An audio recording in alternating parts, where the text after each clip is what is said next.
Tiger ফাইন্যান্সের আজকের ভিডিওতে আপনাদের সবাইকে স্বাগতম। আজকের ভিডিওতে আমরা কথা বলবো পিপ নিয়ে। গত ভিডিওতে আমরা ফরেক্স নিয়ে একটা বেসিক ধারণা নিয়েছি এবং সেখানে আমি বিভিন্ন কনসেপ্ট আপনাদের সাথে শেয়ার করেছি। আজকে আমরা ধীরে ধীরে এখন একটু ডিটেলসে যাব এবং আমরা আজকে যে কনসেপ্টটা নিয়ে কথা বলবো সেটা হচ্ছে পিপস। সো আমি যদি পরবর্তী স্লাইডে যাই, গত ভিডিওতে আমি একটা কনসেপ্ট আপনাদের সাথে শেয়ার করেছিলাম, যেখানে আমি হাইপোথেটিক্যালি বলেছিলাম যে আমি যেখানে আপনাদেরকে এক্সাম্পলও দিলাম যে আপনি সাপোজ $1 কিনলেন এবং এটা নিয়ে হচ্ছে আপনি আমেরিকাতে গেলেন। হাইপোথেটিক্যালি আপনি ডলারটা ইউজ করলেন না এবং 1 বছর পরে বাংলাদেশে এসে দেখলেন ডলারের ভ্যালু 120 হয়ে গেছে। সো 100 থেকে 120 একটা মেজর জাম্প, আপনি 20 টাকা প্রফিট করলেন। বাট ডে টু ডে লাইফে এবং বাইরের দেশে কারেন্সি যখন সাপোজ স্ট্রং কারেন্সির এগেনস্টে স্ট্রং কারেন্সি হয়, সাপোজ ইউরো এগেনস্টে ইউএসডি, সেই ক্ষেত্রে কিন্তু ভ্যালুগুলো এত র্যাপিডলি চেঞ্জ হয় না। এবং আমি যেটা বলেছি, র্যাপিডলি বাংলাদেশের টাকাও হচ্ছে আপনি যদি দেখেন 100 থেকে 120 হতে অনেক দিন সময় লাগছে। সো হাইপোথেটিক্যালি এইভাবে চেঞ্জ হয় না, বা ফরেক্স মার্কেটে যারা ট্রেড করে সেখানে তারা এইভাবে প্রফিট করতে পারে না। এবং প্রতিটা জিনিসেরই হচ্ছে কত পার্সেন্ট মুভমেন্ট হলো, কত মুভমেন্ট হলো, প্রতিটারই একটা ইউনিট দরকার। সো এই যে ফরেক্সে যে জিনিসটা হয়, যে চেঞ্জগুলো আমরা দেখি, সেগুলো হচ্ছে আমরা পিপসে কনভার্ট করি। আচ্ছা, এখন পিপস বলতে কী বোঝায়? সাপোজ আপনি যদি কখনো এক্সচেঞ্জে যেয়ে থাকেন, তাহলে আপনি দেখবেন যে ইউরো ইউএসডি এইভাবে লেখা 1.129, মেজরিটি ক্ষেত্রে 3 ডেসিমেল পর্যন্তই হচ্ছে। আমরা যখন নর্মাল বাজার থেকে ডলার বা ইউরো কিনি, একটু পর্যন্ত লেখা থাকে, পরে 2 ডেসিমেল লেখা থাকে না। এই ডেসিমেলগুলো মেইনলি যখন ট্রেডিং করা হয় বা হচ্ছে খুবই হাই ভলিউম থাকে, তখন এই টাইপের পয়েন্ট এবং পিপকেও হিসেবে আনা হয়, কারণ তখন এগুলো মেজর রোল প্লে করে। তো আমি যদি বলি মেজরিটি কারেন্সি পেয়ারের ক্ষেত্রে দশমিকের পরে 5টা ডিজিট হয়, এবং এটা কিছু ক্ষেত্রে কিছু কারেন্সির ক্ষেত্রে ডিফারেন্স আছে, যেটা আমরা পরবর্তী স্লাইডে দেখব।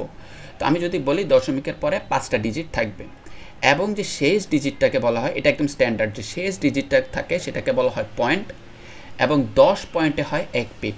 সো লাস্টের পয়েন্টটা ডিজিটটাকে আমরা বলবো পয়েন্ট, এর আগেরটাকে বলবো পিপস। সো যখন এটা ঘুরে 10টা ইউনিট কমপ্লিট হয়, তখন 1 পিপ আপনার কমপ্লিট হয়। যেমনটা বললাম, কিছু পেয়ারের ক্ষেত্রে হচ্ছে ডিফারেন্স থাকে। যেমন আগের পেয়ারে আমরা দেখলাম যে চতুর্থ ডেসিমেল হচ্ছে দশমিক পরে চতুর্থ ডেসিমেল থাকে হচ্ছে পিপ, মানে দশমিক পরে চতুর্থ ঘর থাকে পিপ, পঞ্চম ঘর থাকতেছে পয়েন্ট। কিন্তু সাপোজ ইউএসডি জেপিওয়াই, এখানে হচ্ছে কারেন্সিটার দশমিক পরে ডিজিটই আছে 3টা। তাহলে আমি আপনাদেরকে স্ট্যান্ডার্ড কি বলছি, লাস্টের যে ডিজিটটা আছে সেটা অলওয়েজ হবে পয়েন্টে, এবং যে দশমিক তার আগে যে ঘরটা আছে সেটা থাকবে পিপসে, এবং 10 পয়েন্ট ইকুয়াল টু যে 1 পিপ, এটা অলওয়েজ স্ট্যান্ডার্ড থাকবে। এখন আমরা কথা বলবো যে লট সাইজ নিয়ে, যে লট সাইজ জিনিসটা কি। এখন দেখেন, লট সাইজ বলতে আর কিছু নেই, এটা কোনো মানে হাই কোনো কনসেপ্ট না, নর্মাল জিনিস। লট সাইজ মানে হচ্ছে মেজারমেন্ট। আমরা যখন ওজন মাপি তখন আমরা কি বলি, 1000 গ্রামে 1 কেজি, 1000 ml 1 লিটার, 12 ফুটে 12 ইঞ্চিতে 1 ফুট। সো এইগুলো যেমন মেজারমেন্ট, তেমনই হচ্ছে ফরেক্সে যখন ট্রেড করা হয়, বা আমরা যখন বাই সেল করি, বা হচ্ছে যখন ব্যাংকস তাদের ট্রেড প্লেস করে, তখন তো কোনো একটা মেজারমেন্ট লাগবে, রাইট? যে আমি বলতে, যে আমি কাউকে বলবো যে আমি কতটুকু কিনছি, সো একটা তো মেজারমেন্টে বলা লাগবে। সেই মেজারমেন্টটাকে বলা হয় লটে কনভার্ট করে। তো কী কী লট সাইজ আছে? বেসিক্যালি 3 ধরনের লট সাইজ আছে। প্রথমটাকে বলা হয় স্ট্যান্ডার্ড লট, যেটাকে 1 দিয়ে প্রকাশ করা হয়, 1 স্ট্যান্ডার্ড লট মানে 1, 1 মিনি লট মানে হচ্ছে 0.1, এবং 1 মাইক্রো লট মানে হচ্ছে 0.01। এক স্ট্যান্ডার্ড লট যখন আপনি কিনেন, যখন আপনি বলেন যে আমি এক স্ট্যান্ডার্ড লট কিনছি, এর মানে হচ্ছে আপনি সেই পেয়ারটার 1 লক্ষ ইউনিট কিনছেন। যখন আপনি বলবেন যে আমি এক মিনি লট কিনছি, তখন তার মানে হচ্ছে আপনি সেই পেয়ারটার 10,000 ইউনিট কিনছেন। যখন আপনি বলবেন যে আমি এক মাইক্রো লট কিনছি, এর মানে হচ্ছে আপনি সেই পেয়ারটার 1000 ইউনিট কিনছেন। এখন আমি পরবর্তী কনসেপ্টটা বোঝানোর আগে আপনাদেরকে আরেকবার হচ্ছে বেস কারেন্সি এবং কোড কারেন্সির কনসেপ্টটা ক্লিয়ার করে নিই। আগের ভিডিওটা যদি না দেখে থাকেন, আমি আই বাটনে হচ্ছে ভিডিও লিঙ্কটা দিয়ে দিব, অবশ্যই দেখবেন। বেস কারেন্সি এবং কোড কারেন্সির একটা ডিটেল ধারণা পাবেন। সামারি যদি বলি, প্রথম কারেন্সিটাকে বলা হয় বেস কারেন্সি, পরেরটাকে বলা হয় কোড কারেন্সি। যেমন এখানে ইউরো ইউএসডির ক্ষেত্রে ইউরো হচ্ছে বেস কারেন্সি এবং ইউএসডি হচ্ছে কোড কারেন্সি। 1 ইউরো দিলে আপনি হচ্ছে 1.2981 হচ্ছে ইউএসডি পাবেন। এবং আমরা যখন বলি যে হচ্ছে লট সাইজ 1 লক্ষ ইউনিটস আমরা কিনেছি, এই 1 লক্ষ ইউনিটস কিন্তু আমরা কোড কারেন্সির কিনি নাই, বেস কারেন্সির কিনছি।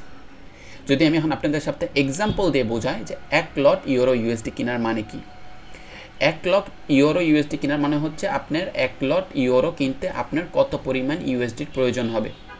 এখন যদি আমরা কারেন্ট ইউরো ইউএসডির একটা ভ্যালু নেই, রাইট, সেটা হচ্ছে এক্সচেঞ্জ রেট বর্তমানে 1 ইউরো ইউএসডি চলতেছে 1.29812। আমরা কিনছি কত লট? 1 লট। 1 লট মানে হচ্ছে 1 লাখ ইউনিট, 100কে দিয়ে আমি এখানে প্রকাশ করছি।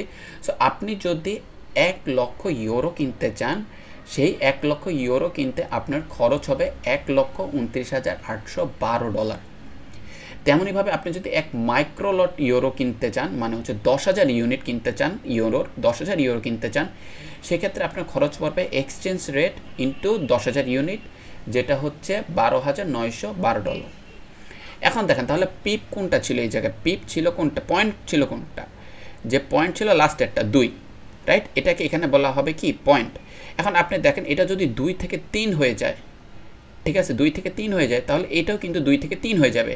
তাহলে আপনি দেখেন আপনি যখন 1 মাইক্রোলট নিচ্ছেন, তখন এইখানে প্রতি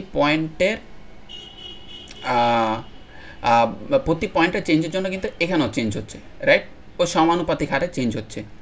এখন কথা হচ্ছে যে আমরা এই পিপ ভ্যালুগুলো ক্যালকুলেট করব কীভাবে? যে আমার যদি 1 পিপ চেঞ্জ হয় কোনো কারেন্সি পেয়ারে, সেক্ষেত্রে আমি ক্যালকুলেট করব কীভাবে যে আমার ডলার টার্মে আমার পোর্টফোলিওর কত ডলার চেঞ্জ হবে। এটার জন্য কিছু সিম্পল ফর্মুলা আছে, আমি প্রতিটা জিনিসই কনসেপ্ট বাই কনসেপ্ট শেয়ার করব। পিপ ভ্যালু ক্যালকুলেট করার জন্য যেটা প্রথম কনসেপ্ট, সেটা হচ্ছে 1 পিপ সূত্রের 1 pip into lot size into contract size divided by exchange rate. ঠিক আছে, এক্সচেঞ্জ রেটটা খুবই ইম্পর্ট্যান্ট আপনার ক্যালকুলেশনের সময়। আমি ধরে নেই যে আমি 1 ইউরো ইউএসডির হচ্ছে পিপ ভ্যালু কনভার্ট করতে চাই। যদি 1 পিপ মুভমেন্ট হয় এবং আমি 1 লট ট্রেড ওপেন করি, সেক্ষেত্রে আমার প্রতি পিপে আমার অ্যাকাউন্ট ব্যালেন্স কত প্রফিট বা লসে যাবে। যেমনটা বলছিলাম, 1 পিপ মানে কি? দশমিকের পরে চতুর্থ ঘর, যেহেতু এটা ইউরো ইউএসডি 5 ডেসিমেলের হচ্ছে পেয়ার, তো দশমিকের পরে চতুর্থ ঘর হচ্ছে কি হবে? পিপ হবে। সো এখানে 1 পিপ বলতে 0.001। আমরা কত লট সাইজ নিচ্ছি? 1 স্ট্যান্ডার্ড লট। 1 স্ট্যান্ডার্ড লট মানে হচ্ছে কন্ট্রাক্ট সাইজে কত ইউনিট? 10,000 ইউনিট। এখন আপনার কোশ্চেন আসতে পারে যে আপনার এক্সচেঞ্জ রেট 1 কেন? এটা একটা মেজর জিনিস এবং এই জিনিসটা খেয়াল করবেন। আপনার অ্যাকাউন্ট ব্যালেন্স মানে হচ্ছে আপনার অ্যাকাউন্টটা যে কারেন্সিতে খোলা, রাইট, আপনি যদি এখন সাপোজ বাইরের কোনো ব্রোকারের সাথে অ্যাকাউন্ট খুলেন, সেক্ষেত্রে অবভিয়াসলি আপনার যে অ্যাকাউন্ট ব্যালেন্সটা থাকবে সেটা হবে কিসে? ইউএসডিতে। এখন আপনার অ্যাকাউন্ট ব্যালেন্স ইউএসডিতে, আপনার কোড কারেন্সিও যদি ইউএসডিতে থাকে, তাহলে এক্সচেঞ্জ রেট সবসময় হবে 1, কারণ 1 ইউএসডি সমান 1 ইউএসডি, তাই তো। তো আপনার অ্যাকাউন্ট ব্যালেন্স যদি হয় ইউএসডিতে এবং আপনার কোড কারেন্সি, বেস কারেন্সি না, কোড কারেন্সিও যদি হয় ইউএসডি, সেক্ষেত্রে নিচের এক্সচেঞ্জ রেট হবে 1। তো আমরা যদি এবার ক্যালকুলেট করি 0.001 ইন্টু 1 ইন্টু 1 লাখ, তো আর মানে হচ্ছে $10। তার মানে ইউরো ইউএসডিতে যদি আপনি 1 স্ট্যান্ডার্ড লট ওপেন করেন এবং হচ্ছে প্রতি 1 পিপ চেঞ্জের জন্য আপনার অ্যাকাউন্ট ব্যালেন্স $10 উঠানামা করবে। চলেন আরেকটা এক্সাম্পল দিই। এখানে আমরা এক্সাম্পল দিব ইউএসডি জেপিওয়ার। ঠিক আছে, এখানে দেখেন আমি একটা নোট লিখছি, when your account currency equal to code currency exchange rate equal to 1, যেটা আগের স্লাইডে বললাম। এখন সাপোজ ইউএসডি জেপিওয়ার যদি আমি হচ্ছে পেয়ার হচ্ছে পিপ ভ্যালুটা বের করতে চাই, সেক্ষেত্রে আগের formula 1 pip into 1 lot into contract size divided by exchange rate. মনে আছে ইউএসডি জেপিওয়াই কিন্তু দশমিকের পর 3 ডেসিমেল, রাইট। সো 3 ডেসিমেল মানে হচ্ছে দশমিকের পর 3 নাম্বার ডেসিমেল হবে পয়েন্ট, দ্বিতীয় দশমিক যেটা দ্বিতীয় পয়েন্ট দশমিকের দ্বিতীয় ঘর সেটা হবে কি? পিপ। সো এই জন্য এখানে কত আসছে? 0.01। কারণ কি? কারণ হচ্ছে সেকেন্ড ঘরটা এখানে পিপের ঘর। So 0.01 into 1 into contract size কত? 1 লাখ। এক্সচেঞ্জ রেট এইখানে দেখেন, এখানে কিন্তু আপনার কোড কারেন্সি এবং আপনার অ্যাকাউন্ট ব্যালেন্স যদি ইউএসডিতে থাকে, সেখানে কিন্তু আপনার কোড কারেন্সি ইউএসডিতে নাই। কোড কারেন্সি কিসে আছে? জেপিওয়াইতে আছে, জাপানিজ ইয়েনে আছে। সেই ক্ষেত্রে আপনাকে ইউএসডি জেপিওয়ার বর্তমানে যে বাজার দর চলতেছে, যেটা হচ্ছে 1 ইউএসডি দিলে 145 জাপানিজ ইয়েন পাবেন, সেটা দিয়ে ডিভাইড করতে হবে। তো আমরা যদি এবার ফুল ক্যালকুলেশনটা করি, তাহলে এবার আমরা ডলার টার্মে পিপ ভ্যালুটা পাবো। আপনি যদি হচ্ছে ডিভাইড না করেন, তাহলে আপনি যে পিপ ভ্যালুটা পাবেন সেটা জাপানিজ ইয়েনের টার্মে পাবেন। তো আপনি যখন এই এক্সচেঞ্জ রেটে ভাগ করে দিবেন, তখন আপনি সেটা কী টার্মে পেয়ে যাবেন? ডলার টার্মে। এবং অবভিয়াসলি যখন আমাদের অ্যাকাউন্ট খোলা ডলার টার্মে, আমাদেরকে অবভিয়াসলি পিপ ভ্যালুগুলো আমাদের ক্যালকুলেশনের সুবিধার্থে কিসে কনভার্ট করে নিতে হবে? ডলারে কনভার্ট করে নিতে পারলে। তো এই দুইটা কনসেপ্ট বুঝলাম। যদি না বুঝেন তাহলে আবার ভিডিওটা রিক্যাপ করেন, আবার টেনে দেখেন, তাহলে আরেকবার দেখলে জিনিসটা ক্লিয়ার হয়ে যাবে। আমি কিন্তু এখানে এইসব জিনিস অলরেডি অটোমেটেড আছে, আমি ভিডিও লাস্টে দেখাবো কীভাবে আপনি এত ক্যালকুলেশন করা লাগবে না, কিছু সিম্পল ওয়েবসাইট দেখাবো যেখানে আপনি অটোমেটিক জিনিসগুলো আপনার জন্য ক্যালকুলেট হয়ে যাবে। বাট কনসেপ্টগুলো জানার জন্য, জিনিসগুলো কীভাবে ক্যালকুলেট হচ্ছে সেটা জানার জন্য, আপনার জ্ঞানটাকে এনহ্যান্স করার জন্য আপনি জাস্ট এই কনসেপ্টগুলো জানলেন। আচ্ছা, তো আমরা দুইটা কনসেপ্ট দেখলাম, যেখানে হচ্ছে বেস কারেন্সি কোড কারেন্সিও ইউএসডিতে ছিল, আমার অ্যাকাউন্ট ব্যালেন্সও ইউএসডিতে ছিল, সো আমার এক্সচেঞ্জ রেট ছিল 1। পরের এক্সাম্পল আমি ইউএসডি জেপিওয়াই দেখলাম, যেখানে আমার বেস কারেন্সি হচ্ছে ইউএসডি, কোড কারেন্সি অন্য কারেন্সি, সেক্ষেত্রে কী করতে হবে? Exchange rate, real exchange rate দিয়ে ভাগ করতে হবে।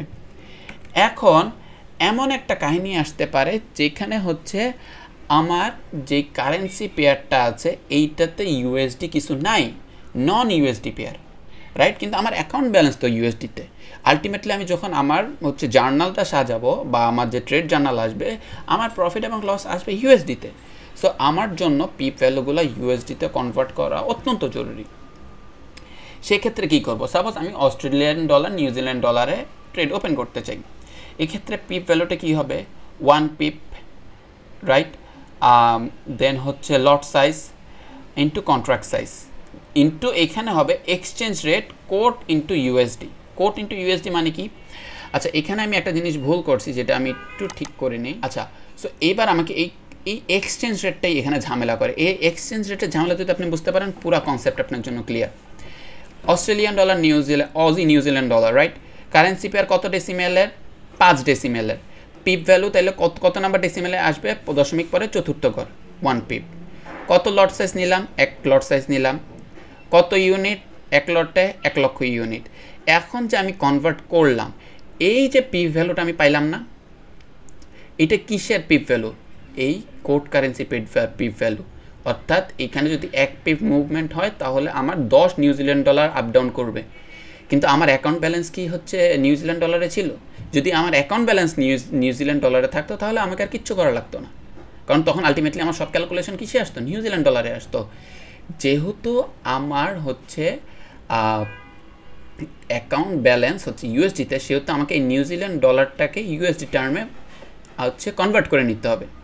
তো এবার যদি আপনি হচ্ছে গুগলে গিয়ে সার্চ করেন 1 নিউজিল্যান্ড ডলার দিলে কত ইউএসডি পাওয়া যায়, আপনি দেখবেন 1 নিউজিল্যান্ড ডলার দিলে 0.6 ডলার পাওয়া যায়।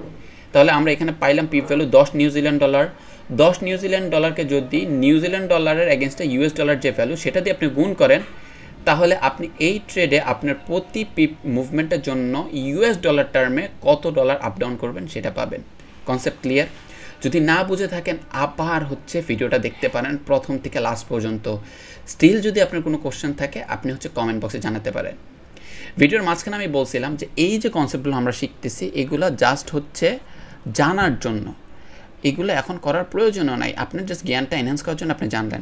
আমি এখন আপনাদের সাথে কিছু একটা ওয়েবসাইট শেয়ার করবো, যেখানে যদি আপনি নর্মালি পেয়ার লেখেন, কত লট নিয়েছেন সেটা লেখেন, আপনার পিপ ভ্যালু চলে আসবে। সো সেটা দেখানোর আগে আমরা ডিসকাস করি পরবর্তী ভিডিওতে আমরা কী আলোচনা করব। পরবর্তী যে ভিডিওটা আসবে সেটাতে আমরা মানি ম্যানেজমেন্ট যে পার্ট 1 আছে সেটা সম্পর্কে আমরা আলোচনা করব, যেখানে হচ্ছে আমি বলবো যে আপনার একটা নির্দিষ্ট যদি লস লিমিট দিয়ে কীভাবে আপনার লট সাইজটা আপনি ক্যালকুলেট করতে চান। আপনি তো অলওয়েজ 1 লট ওপেন করবেন না, বা 0.1 লট আমরা দেখি অনেকে ফিক্স 0.1ই ইউজ করে, বাট এইটা তো ওয়ে না। কখন আপনাকে 0.1 ইউজ করতে হবে, কখন 0.2 ইউজ করতে হবে, এই ভ্যালুটা কীভাবে ডিটারমেন্ট করবেন যে আপনি কত লট নেওয়া আপনার জন্য পারফেক্ট আছে, সেটা আমরা পরবর্তী ভিডিওতে আলোচনা করব। তো এই ভিডিওটা শেষ করার আগে আমি জাস্ট ওয়েবসাইটটা আপনাদের সাথে শেয়ার করি, যেখানে গেলে আপনি ইজিলি হচ্ছে আপনি যে কোনো কারেন্সি পেয়ারের পিপ ভ্যালু পেয়ে যাবেন। সো এইটা হচ্ছে সেই ওয়েবসাইট MyFXBook। সো আমি ভিডিও ডিসক্রিপশনে লিঙ্ক দিয়ে দেবো, অথবা আপনি জাস্ট গুগলে সার্চ দিতে পারেন যে পিপ ভ্যালু ক্যালকুলেটর, আপনি পেয়ে যাবেন। সো আমরা যেমন বলছিলাম যে এইমাত্র আমরা এটা দেখলাম, কোনটা? AUD/NZD, right? Aussie New Zealand dollar. আমার অ্যাকাউন্ট কারেন্সি কিসে আছে? ইউএসডিতে। আমি কত লট ওপেন করতেছি? 1 লট। আমার 1 পিপের ভ্যালু জানার দরকার। সো 0.5943। এখন আপনি বলবেন আমার তো এখানে 0.6 আসছিল। হ্যাঁ, আমি ধরে নিয়েছি যে নিউজিল্যান্ড ডলার ইউএস ডলারের ভ্যালু 0.6, বাট এখানে ও একদম লাইভ মার্কেটে যে প্রাইসটা চলতেছে, ঠিক আছে, সেটা ও ধরে নিছে।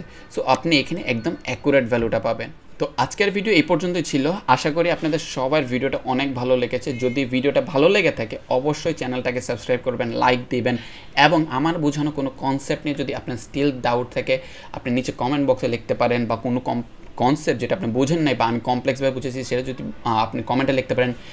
আমি দরকার হলে আরও একটা ডেডিকেটেড ভিডিও বানাবো, কারণ এইসব কনসেপ্ট জানা জরুরি। যদিও জিনিসগুলো অটোমেটেড হয়ে গেছে, জিনিসগুলো জানা জরুরি যাতে আপনার নলেজটা আরও এনহ্যান্স করতে পারেন। আজকের ভিডিও এই পর্যন্তই। আশা করি ভিডিওটা ভালো লেগেছে। পরবর্তী ভিডিও দেখার আমন্ত্রণ জানিয়ে আজকের ভিডিও এখানেই শেষ করছি। আল্লাহ হাফেজ।